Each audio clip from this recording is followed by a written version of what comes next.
Good afternoon, ladies. I want to do the man thing. Good afternoon. Well, thank you guys very much for taking time out of your day to come and join us at a CIC, which stands for Chicks in Charge, under WIN, which stands for Women's Impact Network. So obviously the women's group, we like acronyms. So we'll come up with a few more as the time goes by. But anyway, thank you guys very much for taking time and joining us today. We are thrilled to have Miss Autumn here. She is beyond one of the smartest people that I know, and I'll take that all day. Yeah, but she is. She not only is she smart, but she is an amazing woman and a wonderful person to just get to know. So if you do get a chance to have a one-on-one with Autumn, please do. I'm not going to take up much more of the time, and I'm going to give you the floor, my dear. Thank you. I appreciate it. Smartest woman I know. I'll make sure I tell my husband that when I go home. It's recorded. Perfect. I'll just show him. Look, I didn't even make this up. Chicks in Charge. I love that as well. Autumn McMahon, I know quite a few of you, and I'm thrilled to be here with you today. I want to go over a topic that I'm going to call Kindergarten on Leadership. Actually, Brianna has helped me name this multiple times. So I think we've renamed it a couple times. But I would say very literally that everything I need to know about leadership, I learned in kindergarten. And then I became an adult, and I promptly forgot all of it until the good Lord saw fit to give me children of my own who remind me all the time just how little I know. And I think what we need to focus on is getting back to basics. And that's what I mean when I say we need to approach leadership like a kindergartner.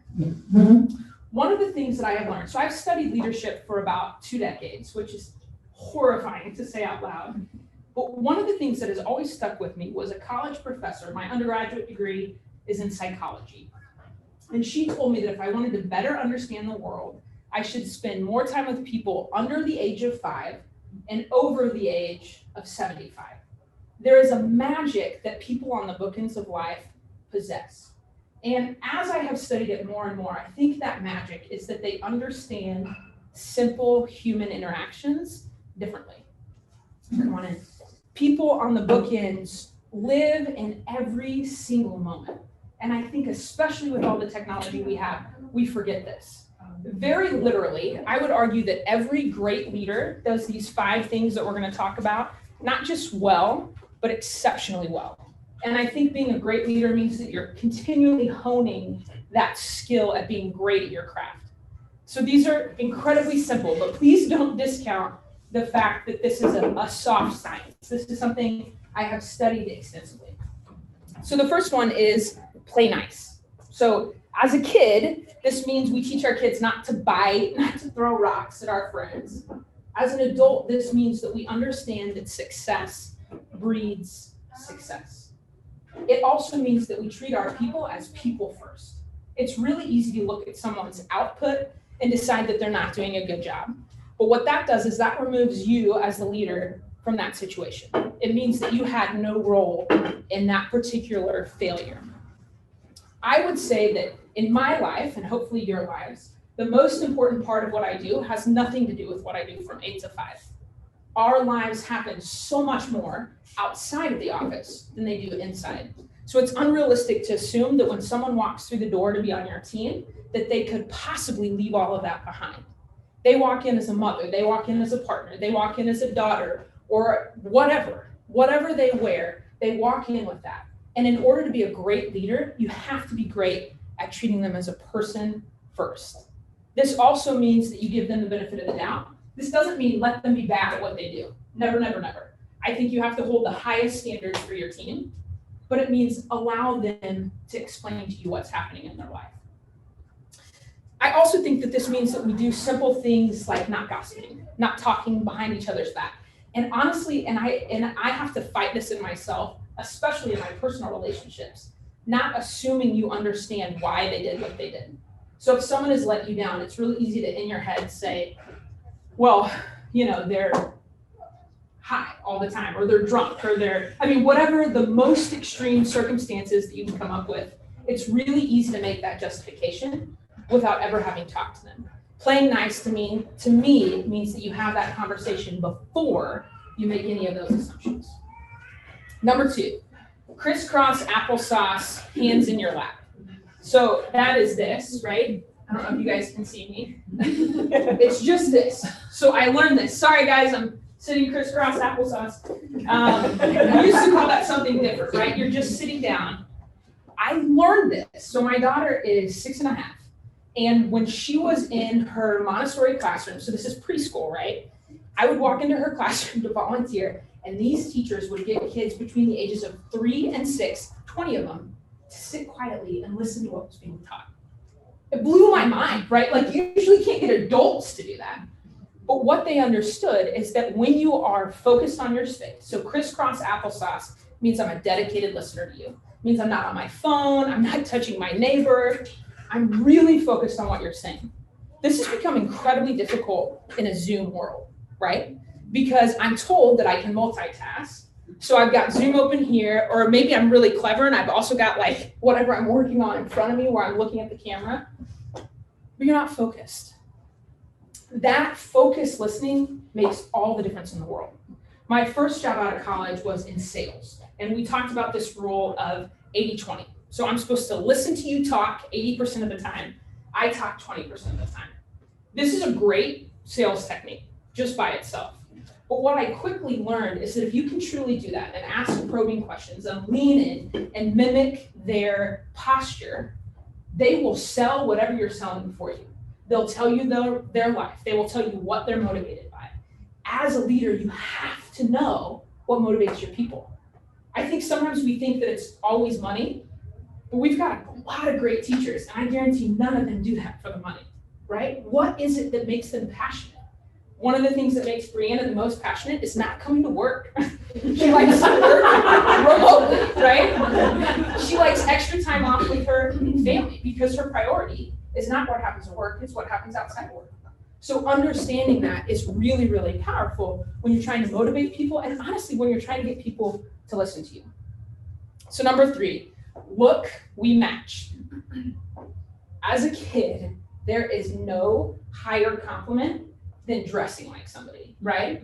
On the like 3 occasions that my daughter has wanted to wear the same outfit as me, I'm on like cloud 9. Full disclosure, I just ordered matching swimsuits for all of us. So Rose and I will match, and Brink and Corey will match, but we all have the same colors. It's gonna be really cute if they fit us.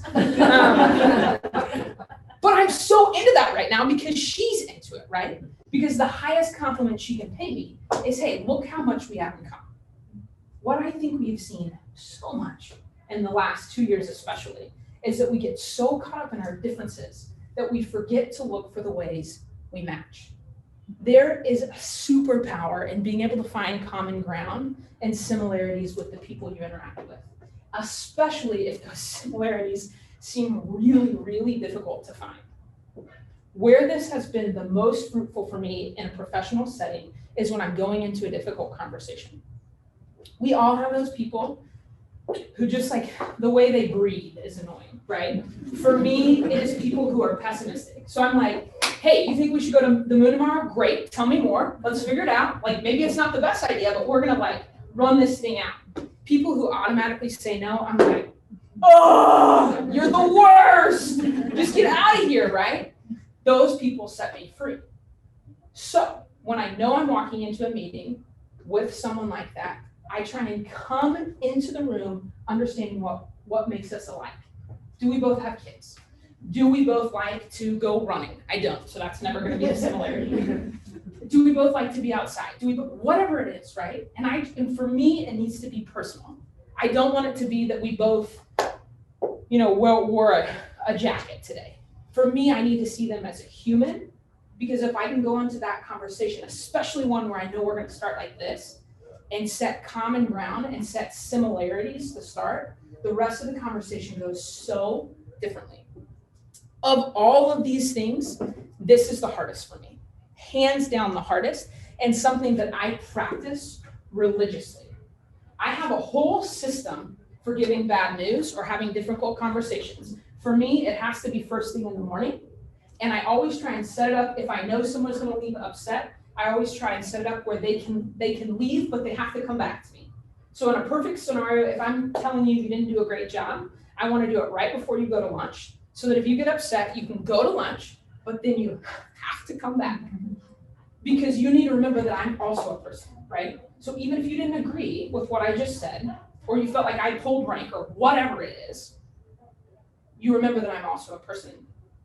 And that's really, really powerful. When I have a really difficult conversation, I practice it with my husband. And he is, you guys, most of you, some of you know him, but most of you don't. He's very high energy and very, very focused. So before we can ever practice this, we talk about who that person is, what motivates them, what objections I think they're gonna have. And then he throws all of them at me. This is a little over the top, and I realize that. These are the types of conversations when I realize, like, it is really fortunate that we found each other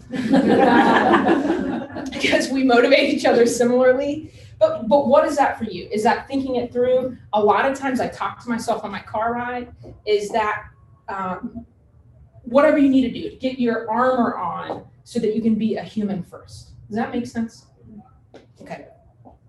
The fourth one, sound it out. So how many of you have kids or have been around kids or, okay. So I forgot how hard it is to learn to read because I've been able to do it for a while. It's not something I think about.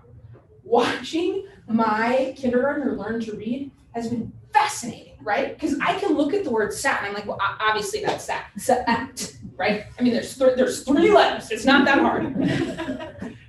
But then you discount words like table. Like table doesn't seem hard, but when you sound it out, it's like ta, at, bo, la, what? You can't even you don't even hear that, right? I say that because kids have learned that they have to always be learning. They do it without even asking because Rose understands, Rose is my daughter, that she's gonna have to learn to read at some point. Brink, who just turned 2, my son, he knows he's gonna have to learn to walk, right? He can't verbalize that, but he knew when he was little, like, okay, if I wanna get from here to there, I gotta learn to walk. It's part of who they are because what they're learning is so simple and basic that obviously they've gotta figure it out. What happens when we get older is we're so tired of learning. I think that that's what happens, is we've spent all of our time learning new things and also everything is changing all the time. My job in marketing, I mean, I feel like Twitter comes up with something new like every 3 days or so, right? So if you don't stay on top of that, you're no longer relevant. In a leadership position, this doesn't always mean that you have to be the one who knows all the things. And this is really, really important because I think old school leadership was you be the keeper of all the information and don't share it with anybody, and then you'll be the best and no one can fire you up, right? I would argue that that's like the absolute worst way to lead. And if you are currently leading like that, then maybe this is an area where you could learn a little bit more. I would argue that this means you empower your people to be great at their craft, right? You should have a team of people who are constantly coming to you and being like, hey, you know what we should do? We should start a podcast. I'll be like, okay, cool. Are you going to do the podcast? And Brianna will say, no, you're going to do that. Okay, great. But I love that, right? Because they're always pushing me to be better and they make everybody better because they're constantly learning. And you empower that by sending them to training. You empower that by letting them have new ideas. You empower that by letting them call you on your bad ideas, right? You're so much stronger as a team. And that is maybe the most powerful part of being a team, is being able to learn together. Our team at OEC is interesting because we have marketing and we have key accounts, which is kind of like the commercial side of the business, and we have energy efficiency, and 2 of the people on our team were former linemen who are the people who like literally run the electricity. And anyway, it's a very diverse team. And what it has taught me is we are so strong when we're all together, because I come at things from a very different perspective than a lineman who's run electricity, right? He understands it differently. He can explain it to me differently.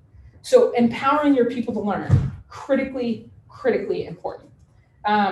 This is maybe especially relevant with the huge generational divide that we're experiencing right now.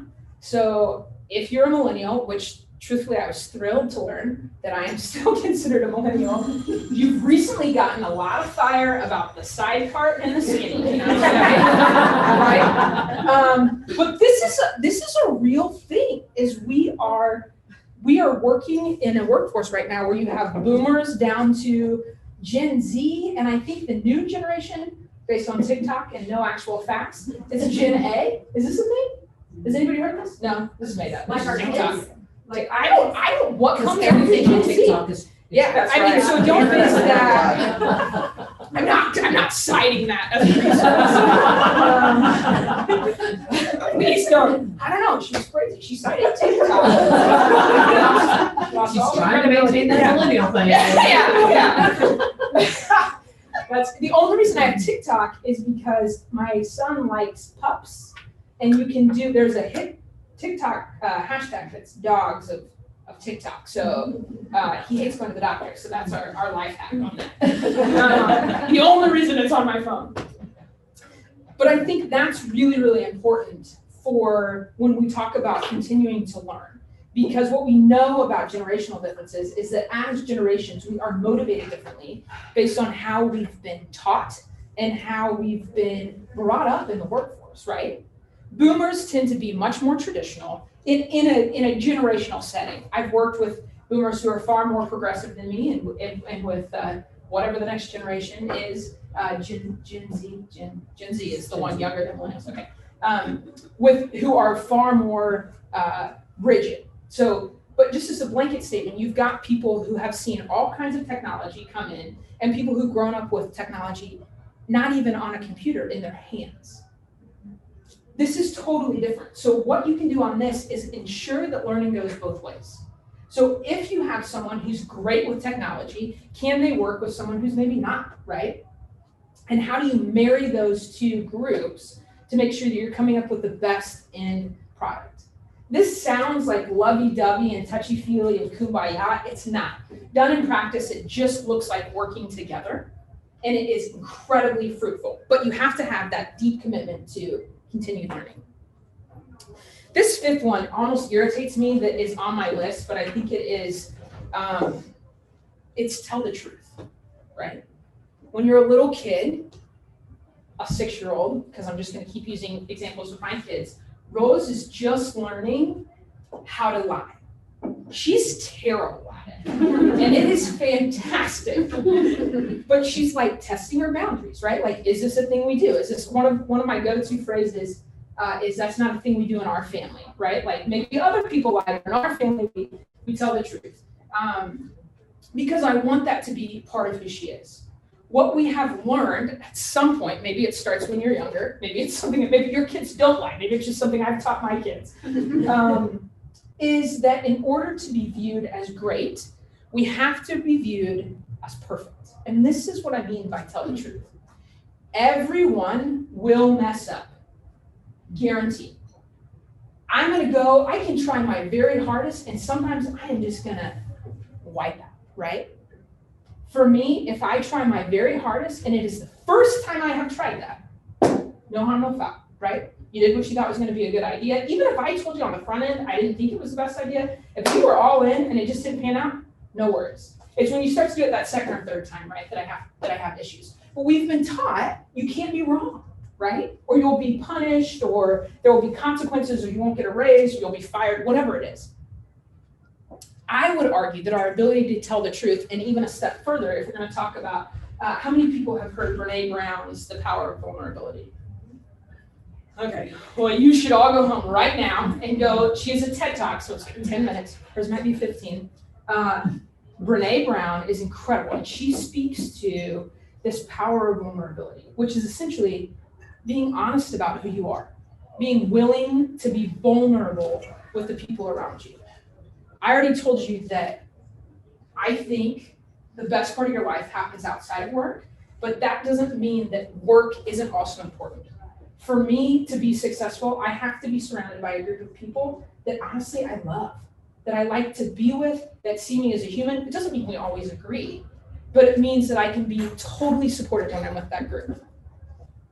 What this looks like in practice, like Brink's 2, so this is probably more than 2 years ago. Math is hard. I was diagnosed with preeclampsia at 34 weeks pregnant, and I get a surprise call from my doctor, and she's like, hey, don't go to work today. I need you to actually go to the hospital, and you're gonna get all this blood work run, okay? That did not go over well with me. It was terrifying, right? So the next day or 2 days later, so I got to do a test run at the hospital, got to spend the night, everything worked out, he's healthy, he's super cute. But it was terrifying, right? And I come into the office 2 days later, and every person I pass on my way to my office is like, how's it going? I'm like, it's terrible, I'm so sad, I'm so scared. To the point where everybody on my team came and sat in my office, do you remember this? And I told them all the story, sobbing, telling them what had happened, okay? That willingness for them to let me be human and to be honest and to cry and for them to say, what do you need, right? On my maternity leave, every single one of them brought me food. Every single one of them came and met Brink because they let me be a person first, because they let me be vulnerable, right? That telling the truth piece goes a really, really long way. That also means just practically, if you mess up, you own it, right? As a leader, that means that if someone on your team messes up, you own it. And it means if someone on your team does something awesome, you give them the credit. That to me is what true leadership looks like. And that to me is when you get a team that really gels together and does something magical.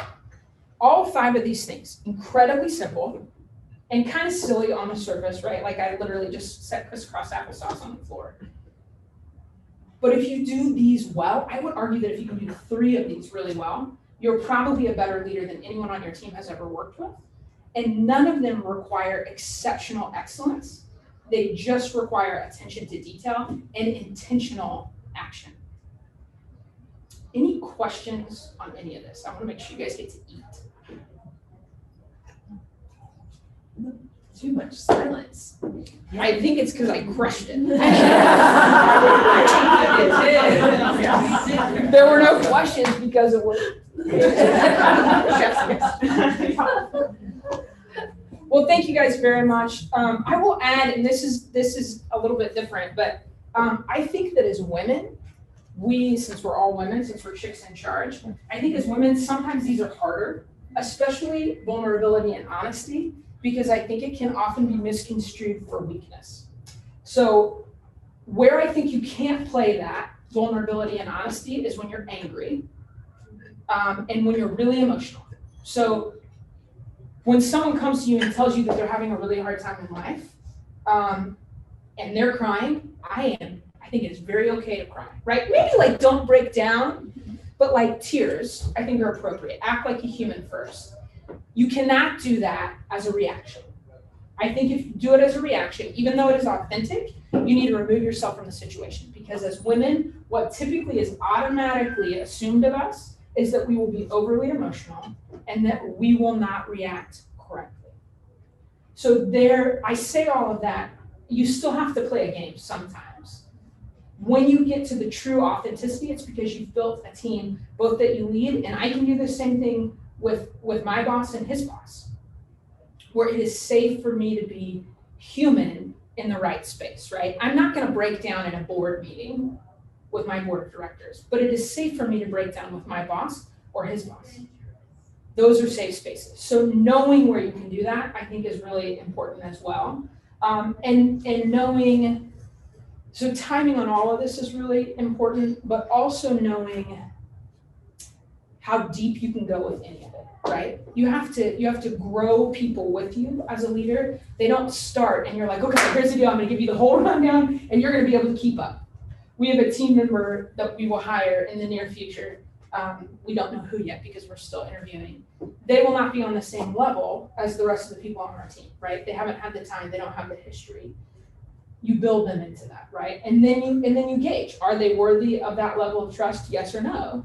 And you earn that based on those interactions. So the woman part of it, I will just be really honest that compared to my husband, I have to be a lot more intentional, a lot more calculated.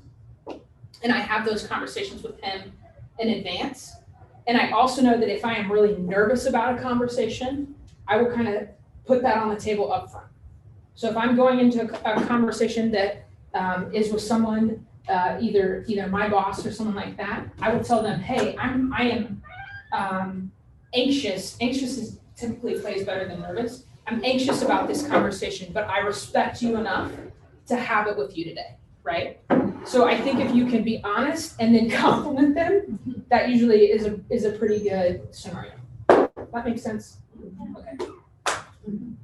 Well,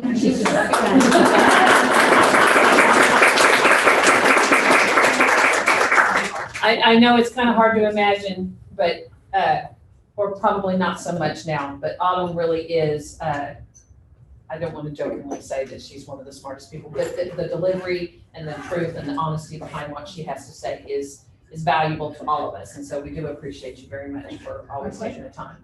I understand that Norman still has a few more staff members at the Norman Chamber that you might be interested in. Yeah. I didn't do all of that. Just a joke. I'm sorry. It's a joke. Sorry. Anyway, so to kind of give you a little bit of some history or some kind of rundowns about WIN. The CIC events are, they were originally gauged to be more of us going out and supporting women-owned and or managed businesses in the events that they may put on. A good example would be our very first one that we ever did was with Showplace Market, their 10-year anniversary. It was great for all of us because we walked out with a bag of stuff that we bought. So, and like a dork, I was helping with the line of people going to check out.